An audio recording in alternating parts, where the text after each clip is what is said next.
Let me tell you something that nobody wants to talk about. Something that people ignore until it is too late. Retirement homes. You hear about them in advertisements, see their glossy brochures, and maybe even believe the promise that they are a place of comfort. But I have been around long enough to know the truth. And it is not what they tell you. I have seen friends, neighbors, and even family members make the mistake of trusting those places. They thought it would be peaceful. They thought it would be a place where they could relax, be taken care of, and enjoy their last years. But what they got was something else entirely. Loneliness. Regret. A life that felt more like waiting for the end than living. The truth is, retirement homes are not designed for the people who live in them. They are businesses. And like any business, their goal is to make money. They talk about care, but what they really mean is cost cutting. They talk about community, but what they really mean is confinement. They talk about safety, but what they really mean is control. Once you are inside, the world starts to shrink. Your freedom, your choices, your dignity. It all slowly fades away. I have sat with people who told me they wish they had never gone. They wish they had stayed in their own homes, even if it meant struggling a little. Because struggling on your own terms is better than being managed like a child. In a retirement home, you eat when they tell you to eat. You wake up when they tell you to wake up. You take your medication whether you want to or not. It does not matter if you are a teacher, a doctor, a business owner, or a soldier. In that place, you are just another resident. Another body in a bed. The loneliness is what breaks people the most. They think they will make friends, but real friendships do not happen in places like that. People come and go. They disappear overnight. You see someone at dinner and the next morning their room is empty. No goodbyes. No explanations. Just silence. And everyone knows what it means. So they stop getting attached. They stop trying to connect. They sit in their rooms, staring at the walls, wondering how they ended up like this. I remember an old friend who moved into one of those places after his wife passed. He thought it would be good for him. He thought he would be around people, have activities, keep busy. But after just a few months, I saw the light go out in his eyes. He told me he felt like a prisoner. The food was bland and repetitive. The staff treated him like he was invisible. And worst of all, he missed the little things about his old life. Sitting on his own porch. Cooking his own meals. Even just deciding when to go to bed. These might seem like small things, but when they are taken from you, you realize they were the things that made you feel alive. And do not even get me started on the cost. People think they are paying for comfort and security. But what they are really paying for is a system that profits from their vulnerability. The bills never stop. Everything costs extra. A little help getting dressed. That will cost you. A trip to the doctor. That will cost you. A simple request for more personal attention. That will cost you even more. And if you run out of money, well, let's just say they have ways of making sure you do not become their problem anymore. I have lost count of the stories I have heard. The ones about people being neglected. Sitting in soiled clothes because there was not enough staff to help them. Waiting hours for someone to answer the call button. Being given the wrong medication because nobody was paying attention. And worst of all, feeling like a burden. Feeling like they were no longer people. Just patients. Just numbers on a chart. People do not want to believe this. They want to believe that retirement homes are the solution. That they are places of kindness and care. But let me ask you this. If that were true, why do so many people in those places look sad? Why do they stop talking about the future? Why do they seem like they are just waiting? Because that is what those places do to you. They take away hope. They take away purpose. I know what some people will say. They will say that not all retirement homes are bad. That some are well run. That some really do care. And maybe that is true. But let me tell you something else. When you give up control of your life, even to the best place, you are still giving up control. You are still at the mercy of others. And when you are old, when you are weak, when you are no longer able to fight back, that is when you realize how dangerous that can be. So what is the alternative? Stay in your home for as long as you can. Find ways to make it work. Get help if you need it. But do not give up your independence unless you have no other choice.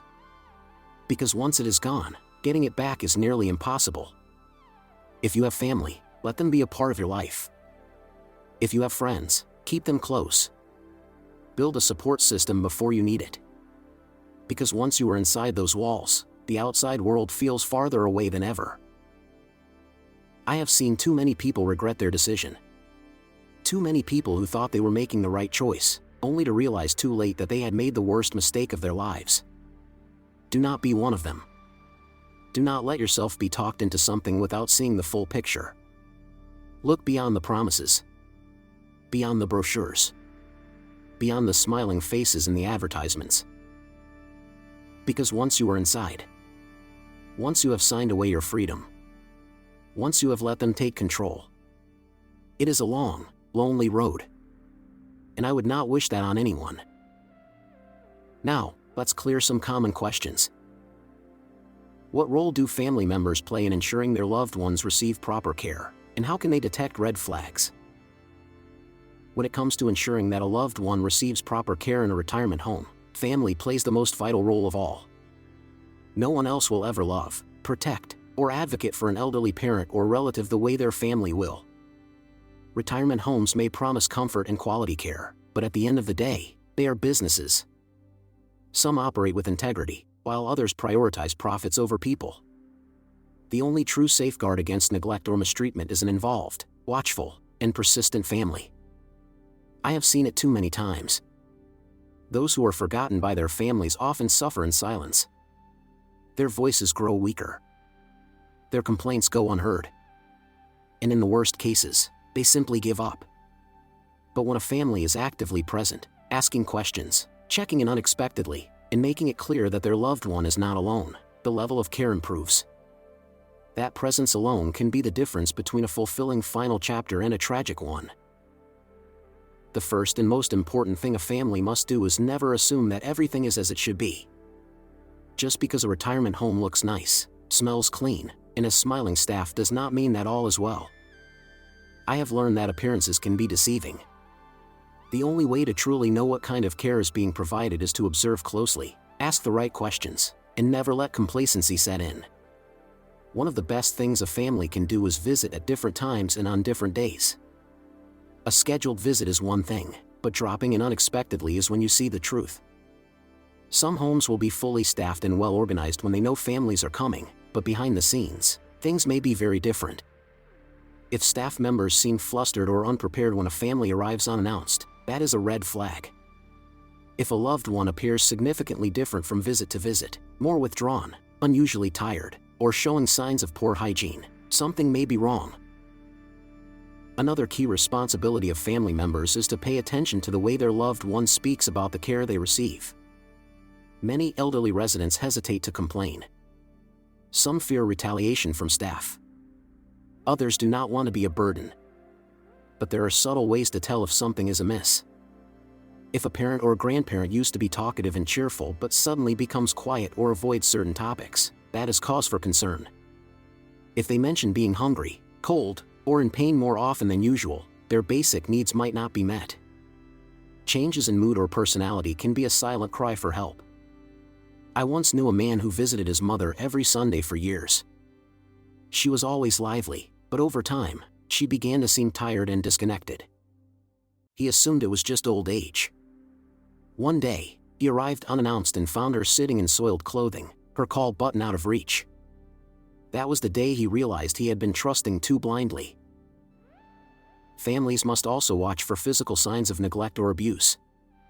Bed sores, unexplained bruises, weight loss, or poor personal hygiene are major warning signs. A well-run facility should have a system in place to ensure residents are regularly moved, fed, bathed, and dressed with care.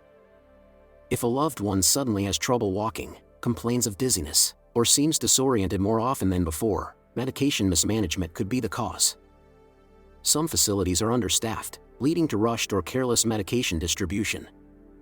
Others may over-medicate residents to keep them docile and easier to manage. I have seen it happen. A woman I knew placed her father in a home, believing it was the best choice. Over time, he became more sluggish and less aware of his surroundings. She later discovered he was being given medication he did not need, simply because it made him easier to handle. She fought to have him moved to a better home, but the damage had already been done. One of the most overlooked responsibilities of a family is to build relationships with the staff. Some caregivers are genuinely compassionate and hardworking.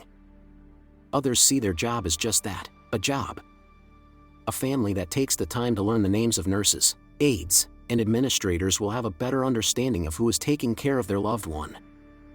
Engaging with staff not only makes them more accountable but also encourages them to see the resident as a person with loved ones who are watching closely. If staff members seem defensive or avoid answering questions, that is a bad sign. If employees are constantly changing and there is a high turnover rate, that is an even bigger problem. A revolving door of caregivers often means inconsistency in care. Residents need familiarity. They need to be cared for by people who know their routines, preferences, and medical needs. Finances are another area where families must remain vigilant. Some retirement homes engage in unethical billing practices, charging for services that are never provided. Others pressure families into unnecessary upgrades or hidden fees. Reviewing billing statements carefully and questioning any unexpected charges is crucial. If a facility is reluctant to provide detailed explanations or becomes defensive when questioned, something is not right. A friend of mine once discovered that his mother was being charged for physical therapy sessions she never received. When he confronted the administration, they dismissed it as a clerical error. But how many other families had been overcharged without realizing it? The most painful truth I have learned over the years is that no one will care about an elderly person's well-being as much as their family does. It is a hard truth, but an important one. Relying solely on a facility to provide care without oversight is a mistake.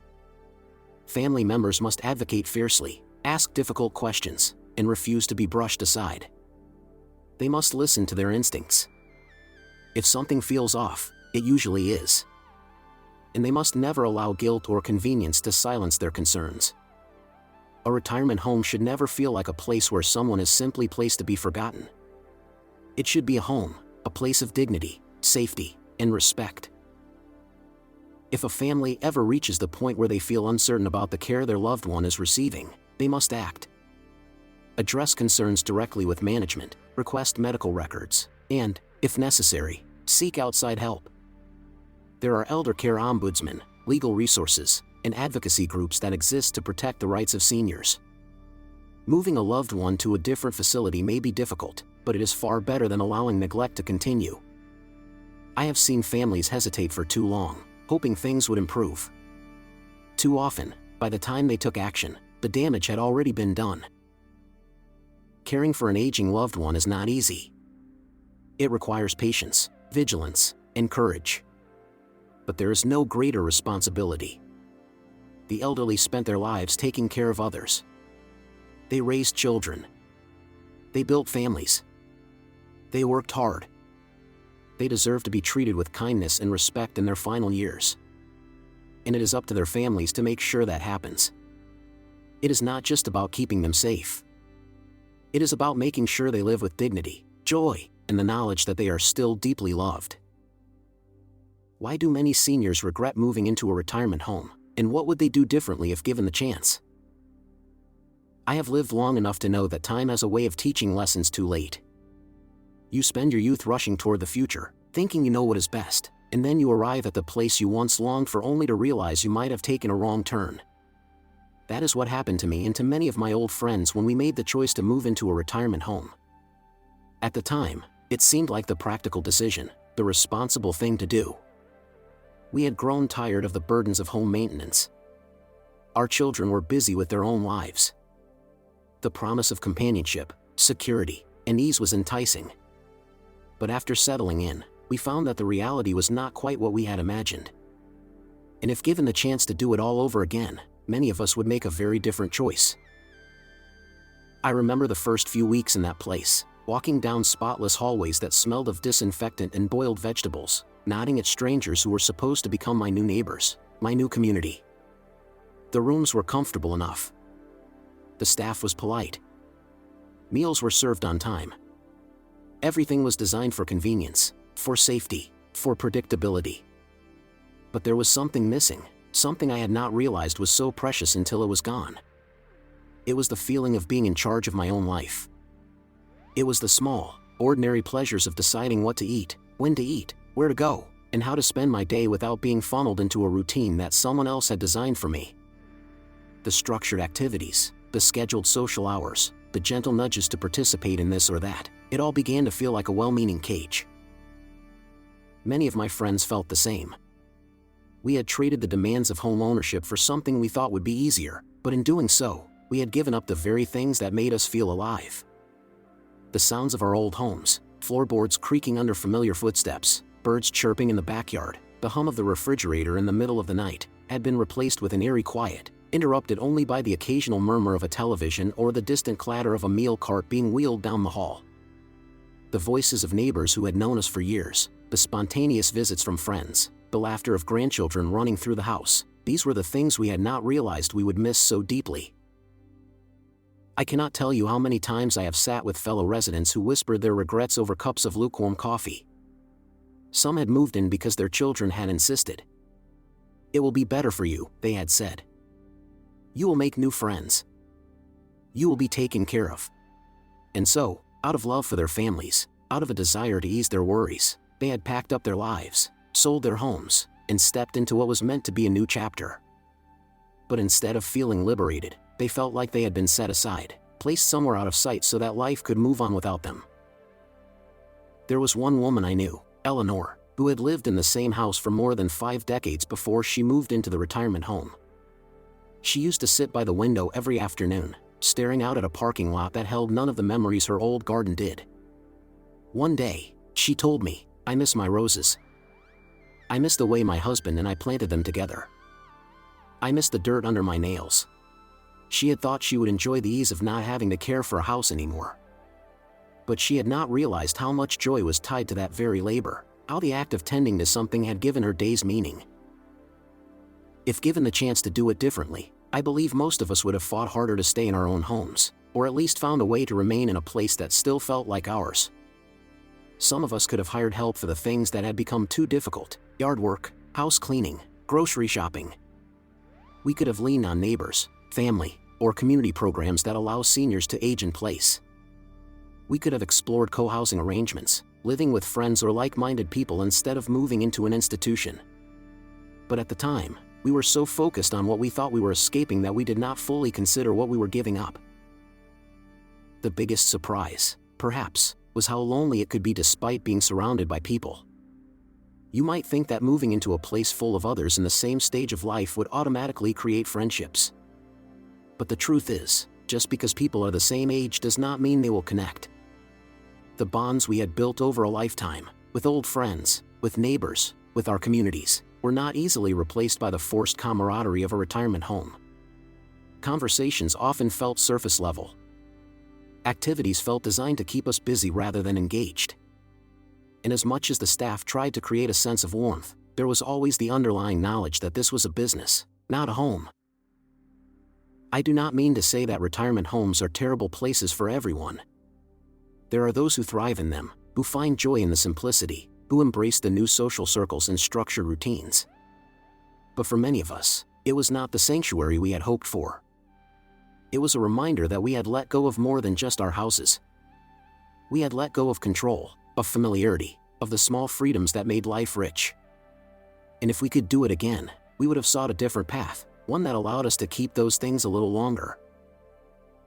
There is something about growing older that makes you see life more clearly. You stop worrying so much about what others think, and you start wishing you had trusted your own instincts more. If there is one thing I have learned from this experience, it is that the easy choice is not always the right one. Sometimes, the best things in life come with effort, with a little inconvenience, with the kind of work that keeps your heart beating with purpose. And if I had the chance to go back, I would have chosen to hold on to those things a little longer, even if it meant struggling a bit more. Because in the end, the things that make life worth living are rarely the ones that come without effort. What needs to change in the retirement home industry to ensure dignity, respect, and quality of life for the elderly? I have seen many things in my long years, but nothing has opened my eyes quite like the reality of retirement homes. When you are young, you imagine old age as a time of peace, a reward after decades of hard work.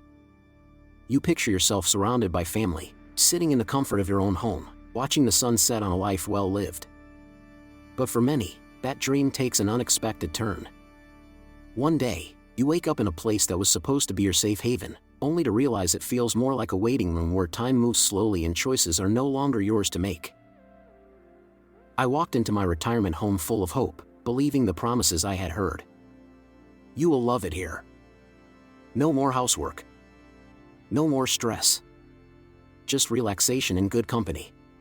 They told me it was the best decision for my golden years. A place where I would be cared for, where I would be surrounded by others like me, where I would never have to worry again. But let me tell you the truth. Retirement homes are not the paradise they make them out to be. They are businesses first, and everything else second. From the moment I arrived, I realized that my days were no longer my own. Meals were served at fixed times. Activities were planned without my input. My home, which had once been filled with memories and personal touches, was now reduced to a single sterile room that felt more like a hospital than a place of comfort. The first shock came when I noticed how little control I had over my own life.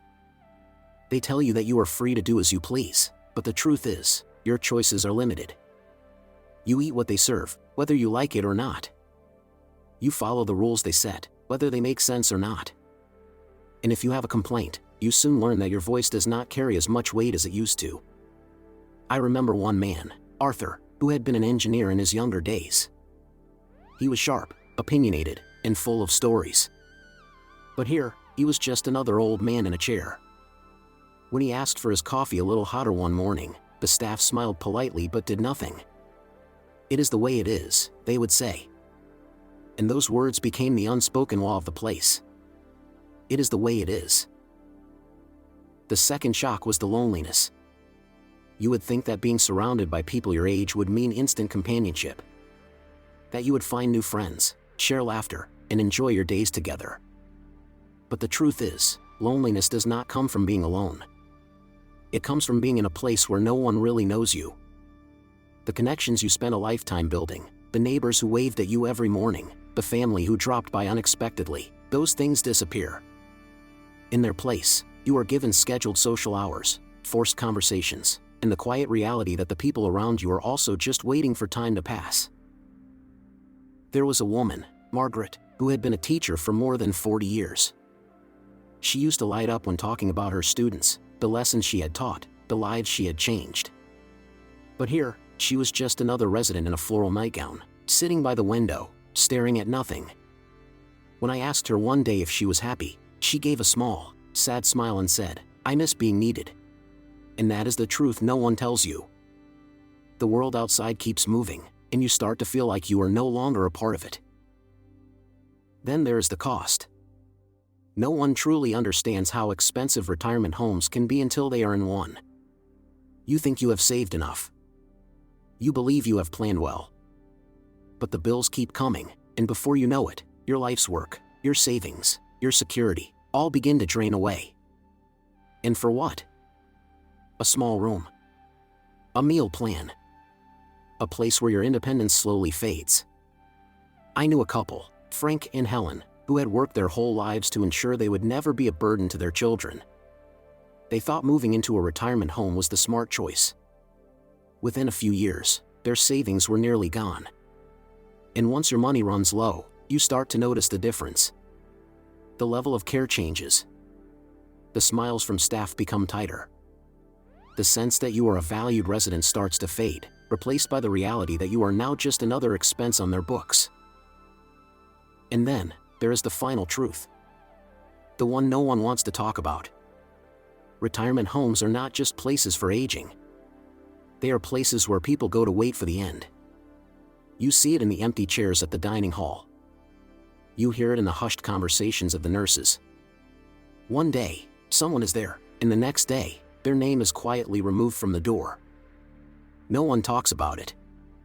No one asks. But you know. You know that you are in a place where time does not move forward, it only counts down. If I could go back, if I could make the decision again, I would have done things differently. I would have fought harder to stay in my home. I would have looked for ways to get help instead of giving up my independence. I would have explored shared housing with friends, hired someone to assist with the things I could no longer do, or reached out to my family for support. Because once you give up your home, your control, your daily choices, it is hard to get them back. There are some who adjust, who find comfort in the routine, who make the best of what is given to them. But for many of us, the truth is a bitter pill. We did not move into retirement homes to live. We moved in because we were convinced we had no other choice. And by the time we realized what we had lost, it was too late. So if you are thinking about it, if you are considering this path for yourself or for a loved one, take a moment. Think hard. Do not be swayed by the promises of convenience. Do not assume that just because something is easier, it is better. Because once you walk through those doors, you may find, as I did, that what you gained in comfort, you lost in life itself. And that is a trade no one should make. If you liked today's discussion, don't forget to like the video, and if you haven't subscribed to the channel yet, hit the subscribe button and the bell icon to stay updated with every video we release. And yes, don't forget to share your experiences and thoughts in the comments. Every comment is special to us. Your feedback helps us improve further. We'll continue to meet you in every new video on this channel, so until next time, take care.